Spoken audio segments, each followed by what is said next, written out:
Jokowi diadili itu beredar di Jawa terutama tuh.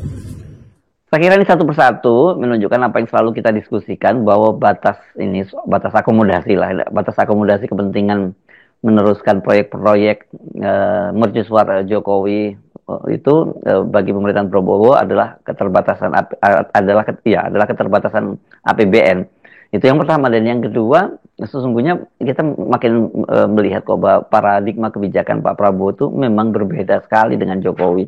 Jadi kalau toh ada kalimat ini adalah merupakan kelanjutan dari pemerintahnya Jokowi, ya kelanjutan tapi berbeda banget.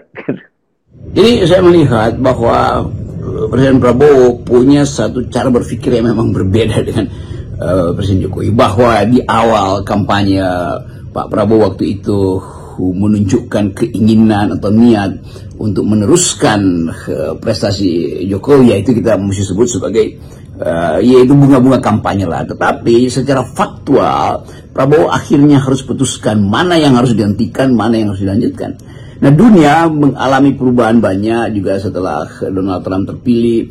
Problem-problem seperti dekolonisasi di Gaza itu juga jadi masalah baru. Soal percepatan untuk menghentikan perang di Ukraina, soal krisis energi dan perkembangan outlook 2025 yang buruk tuh, yang disebut BRICS itu diragukan pertumbuhannya tuh, kapasitas untuk memulai jenis-jenis bisnis baru, ekonomi baru yang basisnya adalah artificial intelligence dan cloud solution. Itu semua itu ada dalam tanda tanya tuh, karena ada perubahan global politics itu, terutama di Amerika, dan itu impactnya itu sangat kuat pada Indonesia yang fundamentalnya sangat rapuh.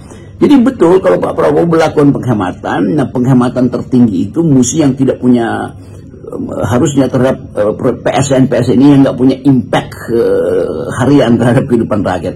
Jadi batalkan aja PSN itu yang setelah dievaluasi, yang mungkin buat basa-basi tinggalkan 2 lah gitu dari berapa yang harus diselesaikan puluhan itu. Jadi mestinya ada statement resmi bahwa dibatalkan PSN, semuanya ditutup dulu, nanti akan dibuka lagi visibility study-nya mungkin semester depan.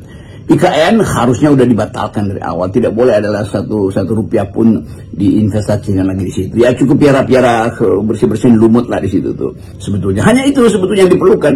Jadi sekali lagi kita ingin semacam ketetapan bahwa dalam keadaan ekonomi buruk harusnya semua hal yang sifatnya pencitraan Jokowi itu dibatalkan. Tentu ini perlu semacam wisdom supaya Pak Jokowi nggak terlalu gelisah melihat bahwa IKN itu akhirnya runtuh atau jadi berantakan ketika Jokowi justru lengser dan masih berharap untuk berkantor di situ. Jadi sekali lagi ini yang kita sebut rasionalitas pembangunan itu, bahwa ambisi pembangunan bagus, tapi ambisi itu akan dibatalkan oleh APBN. Semua ambisi politik akan dibatalkan oleh APBN. Kira-kira itu pesan